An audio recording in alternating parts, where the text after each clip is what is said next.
नमस्कार साथियों, एक बार आप सभी का पुनः स्वागत है आपके इस चैनल देसी लल्लन टॉप यूट्यूब चैनल पर।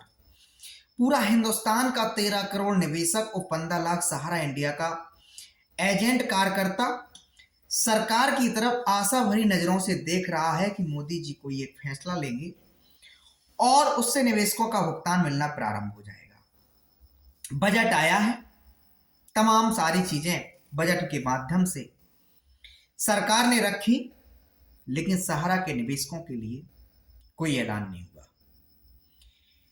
कतार में खड़ा हुआ अपने भुगतान की मांग के लिए सहारा का निवेशक कब तक बेमौत मरता रहेगा, कब तक अपना जिंदगी दांव पर लगाकर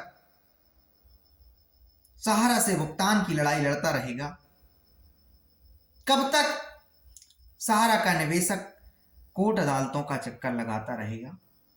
बड़ा प्रश्न चिन्ह पूरे हिंदुस्तान के सामने उठ खड़ा हुआ है। क्या हिंदुस्तान के अंदर ऐसी कोई व्यवस्था नहीं है जो सहारा के निवेशकों का पैसा उनकी समयावधि के परिपक्व हुए खातों को ब्याज सहित उनके जीवन की डूबी हुई कमाई सहारा से दिला सके? क्या कोई ऐसी न्याय प्रणाली नहीं है? क्या कोई सरकारी एजेंसी नहीं है जो सहारा के निवेशकों के भुगतान की व्यवस्था करा सके? आज हिंदुस्तान में एक माहौल हो गया है कि हिंदू मुसलमान का डिबेट दिन दिन भर चलता है। जिन मुद्दों से कोई सरोकार नहीं होता है, वे तमाम सारे मुद्दे मीडिया चैनल्स पर दिखाई देते हैं। जिन मुद्दों को विपक्ष को उठाना चाहिए, उन मुद्दों को उठाता हुआ विपक्ष नजर नहीं आता है। तो ऐसे में जब सहारा का निवेशक लाखों लाखों की संख्या में सरकार तक शिकायत भेज रहा था कि सरकार को बजट के माध्यम से सहारा निवेशकों के लिए कोई ऐलान नहीं कर देना चाहिए, और एक ऐसी कंपनी के निवेशकों के लिए जिसके पास निवेशकों को जो देनदारियां हैं उससे कई गुना अधिक संपत्ति है, और वो कंपनी भारत सरकार की एजेंसियों की छत्र छाया में पली बढ़ी, निवेशकों से उसने धन जुटाया, जनता को उसने बड़े सपने दिखाए, उसने अपने एजेंट, अपने कार्यकर्ता, अपने एम्प्लॉय को आगे आने वाली पीढ़ी तक के लिए हसीन सपने दिखा दिए। क्या कोई ऐसा सिस्टम नहीं है जो ऐसे डायरेक्टरों को, ऐसे अधिकारियों को जेल की सलाखों के पीछे भेज सके, निवेशकों का भुगतान दिला सके? क्यों किसी की आत्मा नहीं जागती? क्यों किसी की ईमानदारी नहीं जागती कि सहारा का जो निवेशक है उसका क्या अपराध है, सहारा में काम करने वाले एजेंट कर्मचारी का क्या अपराध है? इस बात पे कोई क्यों मंथन नहीं करता? साथियों, हम सबको मिलकर अपनी लड़ाई को निरंतर मजबूत करना है। आज नहीं तो कल ये लड़ाई जीतेंगे ही। वो एक अलग बात है कि वो इस लड़ाई में हम अपना अधिकार कितना प्राप्त कर पाते हैं, कितना नहीं प्राप्त कर पाते हैं, वो आगे वाली बात है। क्योंकि सैकड़ों की संख्या में निवेशक और एजेंट हैं जो भुगतान की आस देखते देखते भगवान के प्यारे हो गए हैं और अपना शरीर छोड़कर चले गए, लेकिन उनका पैसा उनको तो छोड़िए, उनके वारसों, उनके नॉमिनी को तक को नहीं मिल रहा। सरकार अपने कानूनों को मनवाने के लिए, अपने अधिनियम, अपने एक्ट का पालन कराने के लिए क्या इस देश के नागरिकों को सजा देगी? क्या इस देश के निवेशकों को सजा देगी? बड़े बड़े नेता, बड़े बड़े मंत्री संतरी सुब्रत राय के साथ गलवहियां करते हुए नजर आते थे। आज किसी को हमदर्दी नहीं बची। किसने नहीं खाया सहारा इंडिया से पैसा? तमाम नेताओं ने सहारा से गिफ्ट प्राप्त की, गाड़ियां प्राप्त की, तमाम नेताओं ने सहारा की मीटिंग्स को ज्वाइन किया। क्या इनमें से किसी की भी जिम्मेदारी ये नहीं है निवेशकों का भुगतान दिलाए? सरकार को पता है कि सेबी आज दिन तक सहारा रियल एस्टेट, सहारा हाउसिंग के निवेशकों को ट्रेस नहीं कर पाया। 27,000 करोड़ रुपए जमा सेबी के पास किसका है, कौन नहीं जानता है। पूरे विश्व में आज सेबी ने जग हंसाई हमारी सरकार की करा दी। सहारा में जमा करने वाले ऐसे लोगों का धन लगा था जो गरीब परिवार से थे, मध्यम वर्गीय परिवारों से थे, जिनके 10-10, 20-20, 50-50 हजार रुपए आज उनको अगर मिल जाते वापस तो उनकी जिंदगी में चार चांद लग जाते, उनकी जिंदगी में सवेरा हो जाता, किसी का बेटा पड़ जाता, किसी की बेटी की मांग में सिंदूर भर जाता, किसी के वृद्ध मां बाप का समय से इलाज हो जाता। क्या सेबी, क्या सरकार इन बिंदुओं पर काम नहीं कर सकती? क्या इन पहलुओं पर काम नहीं किया जा सकता? सिर्फ एक ही बात को रटे रखना कि सेबी को निवेशक ढूंढे हुए नहीं मिल रहा है। सच्चाई है कि सहारा ने फ्रॉड किया, सहारा ने कानून को ठेंगा दिखाया, सुब्रत राय ने तमाम कानूनों की अवहेलना की, सच्चाई है।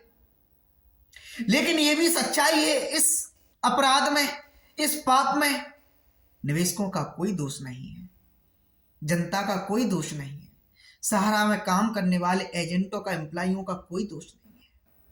मैं हाथ जोड़कर विनती करता हूं हमारी सरकार से, इस करुणा भरे मन से सरकार से विनती करता हूं, प्रधानमंत्री जी से विनती करता हूं, अमित शाह जी से विनती करता हूं, देश में जिम्मेदार पदों पर बैठे हुए नेताओं के साथ साथ जिम्मेदार अधिकारियों की एजेंसियों से मैं विनती करता हूं, सेबी के अध्यक्ष से मैं विनती करता हूं, सेंट्रल रजिस्ट्रार से विनती करता हूं, ये जांचें, ये इंक्वायरियां, ये कार्रवाइयां सालों तक खत्म नहीं होगी। क्या जब तक इंक्वायरियां चलती रहेंगी तब तक निवेशकों का पैसा नहीं मिलेगा? तो प्लीज सरकार, please Modi ji, please SEBI, please central registrar ji, आप बजट में कुछ नहीं दिए निवेशकों के लिए, मत दीजिए। सहारा के निवेशक को आपसे कोई अपना भीख नहीं चाहिए, सहारा के निवेशकों से कोई आपकी सरकारी कोष की मदद नहीं चाहिए। सहारा के निवेशकों को अपना अधिकार, उसकी गाढ़ी कमाई, उसकी मेहनत की कमाई उसको वापस चाहिए, और उस कंपनी में वो कमाई लगी है जिस कंपनी ने तमाम बड़े बड़े पोस्टर छपवाए कि वह राष्ट्रभक्त कंपनी है, राष्ट्रीयता की कंपनी है, भारतीयता की कंपनी है। उस कंपनी में लोगों का पैसा लगा है। जो कंपनी दावा करती है हमारे पास बहुत बड़ी टाउनशिप एम्बी वैली है, जो कंपनी दावा करती है उसके पास निवेशकों को जो देनदारियां हैं उससे कई अधिक संपत्ति है, फिर समस्या कहां आ रही है? कानून की ये बारीकियों से निवेशकों से कोई लेना देना नहीं, जनता को कोई लेना देना नहीं, क्योंकि कोई मनुष्य का जीवन 100, 150, 200 सालों का नहीं है। 50, 60, 70, 80 साल की मनुष्य की जिंदगी बची हुई है, उसमें भी उसकी जिंदगी भर की पूंजी को आप रोक लें तो अंदाजा लगाइए क्या उसके साथ दुर्दशा हो रही है, क्या उसके साथ गलत व्यवहार हो रहा है। तो सेबी के पास जो पैसा पड़ा हुआ है कैसे भी करके उससे भुगतान दिलाना प्रारंभ करिए। कोई सकारात्मक अनाउंस तो करिए जिससे निवेशकों को एक उम्मीद जागे। क्यों जनता को रोड पर लाना चाहते हैं? क्यों करोड़ों नागरिकों को सड़क पर उतारने के लिए सरकार मजबूर कर रही है? क्यों लोगों को विवश करती है कि रोज मोदी जी को पत्र लिखे कि सर हमारा पैसा सहारा में फंसा हुआ दिलाइए? क्यों लोगों को विवश किया जा रहा है कि वो डाकघरों के चक्कर काटें और रजिस्ट्री बजे पत्र भेजे, सीपी ग्राम पोर्टल का सहारा लें, उपभोक्ता अदालतों के चक्कर काटे, तमाम थाने चौकियों के चक्कर काटे, क्यों विवश किया जा रहा है? कितनी बड़ी ये समस्या है, इसको समझने का प्रयास क्यों नहीं किया जा रहा है? तो साथियों, मेरा ये वीडियो यदि आप लोग देख रहे हैं, आपसे मेरा करबद्ध विनती है, अनुरोध है, समस्या के निदान के लिए हम सबको मिलकर सरकार को जगाना ही जगाना है। हमारा जो पैसा फंसा हुआ है उसे हमें अपना प्राप्त करना ही करना है। तो कल क्यों किसी काम को छोड़ें, आज ही जागें। हमारी भांति आप भी अपना अपना एक वीडियो बनाइए, फेसबुक का सहारा लीजिए, सोशल मीडिया पर छा जाइए। कोई एक दो लोगों की समस्या नहीं, करोड़ों लोगों की समस्या है। लेकिन जन जागृति की कमी के कारण, जन एकता की कमी के कारण यह मामला सुलझ नहीं पा रहा है। तो मामले को सुलझाने के लिए, सरकार को जगाने के लिए, हमारे अपने लोग सत्ता में बैठे हुए हैं, हमारे अपने देश के नागरिक हैं, उनका भी मिशन है कि हमारा देश आगे जाए, हमारा देश डेवलप हो। हमारा आपका भी मिशन है कि हमारा देश आगे जाए, हमारा देश डेवलप हो। हमारे आपके बच्चे खुशी रहेंगे, प्रसन्न रहेंगे, तो निश्चित है हमारा देश भी खुशहाल रहेगा। जो तमाम स्कीमें सरकार को जारी करनी पड़ती हैं, उन स्कीमों से देश की सुरक्षा मजबूत होगी। चीन जो रक्षा के नाम पर बजट बनाता है वो हमसे कहीं गुना बड़ा है। उसमें जगह हम अपना पैसा लगा सकते हैं। आज अनाज के नाम पे सरकारों को जो धन बांटना पड़ता है, अनाज बांटना पड़ रहा है, तमाम योजनाओं को चलाना पड़ रहा है। तो जो सहारा जैसे तमाम मुद्दे हैं, क्या उनको निपटाकर सरकार गरीबी दूर नहीं कर सकती? परेशानियों का समाधान नहीं कर सकती है? बड़ी समाधान हो सकता है, बड़ी परेशानी दूर हो सकती है। तो हमारे इस वीडियो को लाखों करोड़ों लोगों तक आप पहुंचाने में योगदान कर दीजिए। कोई नेता, कोई मंत्री, कोई अधिकारी हमारे इस वीडियो से सीख लेकर, सबक लेकर फैसला कर ले। कोई एक नेता, कोई एक देवदूत इस धरती पर महामानव बन के सहारा के जो देशव्यापी जो समस्या है, आजादी की बाद की सबसे बड़ी जो समस्या है, उस पर विचार करें। और सहारा से भी विवाद के बीच जो निवेशक पिस रहा है, उस निवेशक को पिसने से बचाया जाए। इसके लिए आप लोगों से मैं अनुग्रह करता हूं, विनती करता हूं, प्रार्थना करता हूं, हमारे वीडियो को लाइक कीजिए, तमाम ग्रुपों में पहुंचाइए, सांसद महोदय को दिखलाइए, विधायक जी को दिखलाइए, अपने जनप्रतिनिधि जी को दिखलाइए, सरकार के प्रतिनिधियों तक पहुंचाइए। क्योंकि अब बहुत हो चुका है। न्यायालयों से तारीख पर तारीख मिल रही है। सहारा का निवेशक हर जगह से ठगा हुआ महसूस कर रहा है। उम्मीद की किरण है तो सिर्फ है वो हमारी सरकार, केंद्र की सरकार, नरेंद्र मोदी जी के नेतृत्व की सरकार, जिसको जगाने के लिए हम सबको पूरी एनर्जी के साथ, पूरी ऊर्जा के साथ प्रयास करना है। तो आप वीडियो नहीं बना सकते तो इस वीडियो को शेयर कर दीजिए, लाइक कर दीजिए। जब आप करोड़ों लोगों तक इस वीडियो को पहुंचाएंगे तो यकीन मानिए उन करोड़ों लोगों में से कुछ लोग ऐसे होंगे जो आपकी पीड़ा को समझकर सरकार तक पहुंचाने का काम करेंगे। आप लोगों से मैं इतना और कहूंगा कि आपका पैसा है, आपको लड़ना ही पड़ेगा।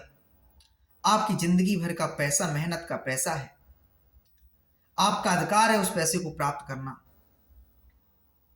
तो आप अपने अपने क्षेत्रों में 10, 20, 50 जो भी निवेशक एकत्रित कर सकें, उनको ले जाकर स्थानीय विधायकों के पास जाएं, स्थानीय सांसदों के पास जाएं, उनसे कहें कि हमारी सरकार, हमारी पीड़ा को हमारी सरकार तक पहुंचाइए और समाधान निकलवाइए।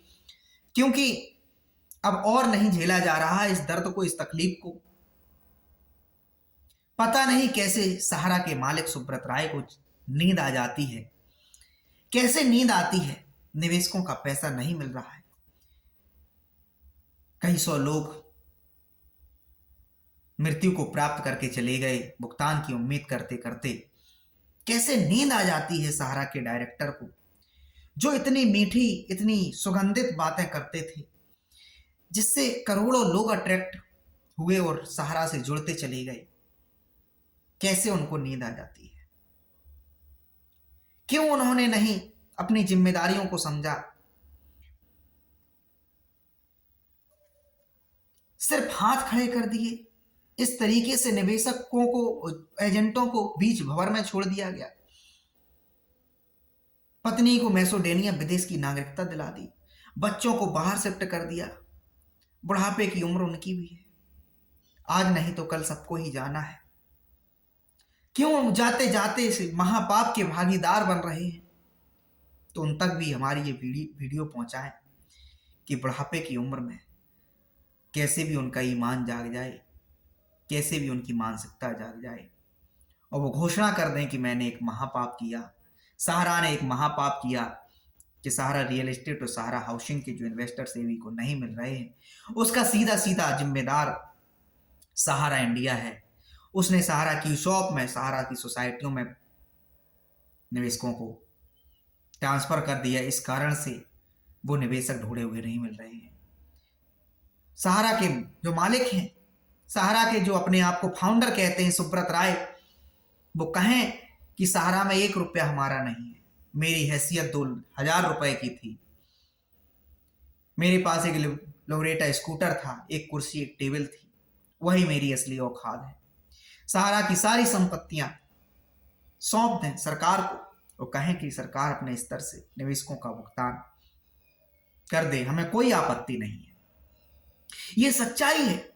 सहारा साम्राज्य निवेशकों का है, एजेंटों का है, उनकी मेहनत की कमाई का है। सुब्रत राय की तो असल हैसियत वही थी, 2000 रुपए की पूंजी और एक स्कूटर, एक टेबल, एक कुर्सी। भले ही वो एक राजाशाही की जिंदगी जी रहे हों, बड़े महलों के बीच में, एसी के बीच, तमाम लग्जरी सुविधाओं के बीच में वो अपना, लेकिन गीता में कहा गया है अपने कर्मों की सजा तो भुगतनी ही पड़ती है। जो निवेशक आपको बद्दुआएं देगा, कोई ना कोई तो इसकी सजा भुगतेगा। आप नहीं भुगतेंगे, आपके बच्चे भुगतेंगे, आपके परिवार के लोग भुगतेंगे। क्यों इस महापाप के भागीदार बन रहे हैं? एक घोषणा कीजिए कि सहारा की सारी संपत्तियां सरकार अपने हिसाब से चलाए, कोई मतलब नहीं है, हमें जो सजा देनी दे दीजिए, सरकार आपको फांसी पे नहीं चढ़ाएगी। आपने जो काम किया है, कानून के विरुद्ध काम किया होगा तो निश्चित ही आपको दंड मिलना चाहिए, कोई शक वाली बात नहीं। लेकिन आपका भविष्य सुधर जाएगा, आपकी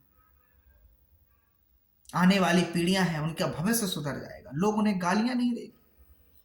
हिंदुस्तान के इतिहास में आप नटवर लाल के बाद नहीं पहचाने जाएंगे, वरना एक ठग हुआ करता था नटवर लाल, उसके बाद यदि कोई दुनिया में ठग पैदा हुआ तो आपको लोग कहेंगे कि कैसे करोड़ों लोगों को जिस व्यक्ति ने ठगा और सरकार भी उसका कुछ नहीं बिगाड़ सकी। तो यही आज आप लोगों से विनती करते हैं, प्रार्थना करते हैं और सरकार से भी अनुरोध करते हैं, बस सॉल्यूशन निकालिए, कोई हल निकालिए, निवेशक का भुगतान मिलना अनिवार्य कर दीजिए। चाहे वो पैसा सरकार अपनी जेब से दे, बजट से दे, सहारा से वसूल कर दे, सेवी के खाते से दे, कैसे भी दे, लेकिन एक सॉल्यूशन दीजिए निवेशकों को और उनका भुगतान दिलाइए। यही हमारी विनती है, यही हमारी प्रार्थना है, यही हमारी लड़ाई है कि निवेशकों का भुगतान मिलना चाहिए। अब और देर नहीं होनी चाहिए, पर्याप्त हो गया है। निवेशकों का क्या दोष है? निवेशक क्यों लाइन में लगे? निवेशक क्यों दौड़ा दौड़ा फिरे? तो प्लीज आप लोगों से विनती है, प्रार्थना है, आप लोग चाहते हैं कि आपका पैसा मिले, जैसा कि तमाम सारे लोग अलग अलग तरीके से भुगतान की लड़ाई लड़ रहे हैं, मैं आप लोगों से कहूंगा आप भी लड़िए, सरकार को रजिस्ट्री करिए, सरकार को पत्र भेजिए, जागिए, जन चेतना लाइए, जन समूह को एकत्रित कीजिए, ज्ञापन दीजिए, जिले के अधिकारियों से मिलिए, सांसदों से मिलिए। भुगतान आपका है, लड़ना पड़ेगा, लेकिन हमारे इस वीडियो को जरूर शेयर कीजिए। शायद किसी नेता की, शायद किसी हमारे देश के अधिकारी की जो इस लायक है, और खास करके प्रधानमंत्री जी मोदी जी, अमित शाह जी, सहकारिता मंत्री है, वित्त मंत्री सीतारमण जी, इन सबसे मेरी गुजारिश है कि प्लीज सहारा के निवेशकों को राहत प्रदान कीजिए। प्रजा बहुत परेशान है सर। 13 करोड़ निवेशकों की बात नहीं है, उनके 2-2, 3-3, 4-4 परिवार के अन्य परिवारी जन भी इस पैसे नहीं मिलने के कारण तनावग्रस्त है, परेशान है, जिसका असर सिर्फ उनके परिजनों तक नहीं, उनके रिश्तेदारों तक है, उनके रिश्तेदारों तक नहीं है, देश की व्यवस्था तक है। क्या निवेशक अपनी शिकायतों को लेकर जिलाधिकारी से मिलने जाएगा तो जिलाधिकारी जी इस अनावश्यक काम के पीछे परेशान नहीं होंगे? क्या पुलिस अधीक्षक परेशान नहीं होंगे? थाने में काम करने वाले जो अन्य अपराधों को रोकने का काम करेंगे, वो पुलिस के अधिकारियों को परेशान नहीं होना पड़ेगा? सेबी के पास शिकायतें जाएंगी, सेबी के पास करोड़ों लोगों की ये शिकायत जाएंगी, क्या उनको परेशान नहीं होने पड़ेगा? इन समस्याओं को समाधान करने के लिए, कोई रिपोर्ट लगाने के लिए पीएमओ तक कोई शिकायत जाएगी कि हमारे अधिकारियों को परेशान नहीं होना पड़ेगा? तो क्यों ये बार बार का झंझट हो रहा है, रोज रोज की क्यों ये परेशानी हो रही है? क्यों लोगों को सड़क पर उतरने के लिए विवश किया जा रहा है? क्यों लोगों को ज्ञापन विज्ञापन का खेल खिलाया जा रहा है? निवेशक को कोई मतलब नहीं, उसका पैसा मिल जाए, वो अपनी प्यार भरी सुखमय जिंदगी जिएगा। देश का आम नागरिक, मध्यम वर्गीय परिवार, गरीब परिवार, बड़े लोगों से कई ज्यादा गुना राष्ट्रभक्त होता है, देशभक्त होता है, क्योंकि वह कठोर तप करता है, मेहनत करता है, परिश्रम करता है, उस परिश्रम से अपने परिवार को पालता है। जो पैसा बचता है उसको आपकी बैंकों में निवेशित करता है, आपकी सोसाइटियों में निवेशित करता है, आपकी तमाम फाइनेंशियल जो संस्थान है उनमें निवेश करता है, अपने बच्चों को लेकर, भविष्य को लेकर सपने देखता है, अपने बच्चों को पढ़ाता है, आपको टैक्स देता है। तो यही आपसे अनुरोध है कि प्लीज निवेशकों की चिंता कीजिए, कैसे भी बस उनके भुगतान की व्यवस्था कर दीजिए। आप लोगों से बस इतनी सी विनती है। हमारे इस चैनल के माध्यम से मैं चाहूंगा करोड़ों करोड़ों लोग इस वीडियो को सिर्फ देखें नहीं, शेयर कर दें, डाउनलोड करके तमाम लोगों तक पहुंचा दें। धन्यवाद।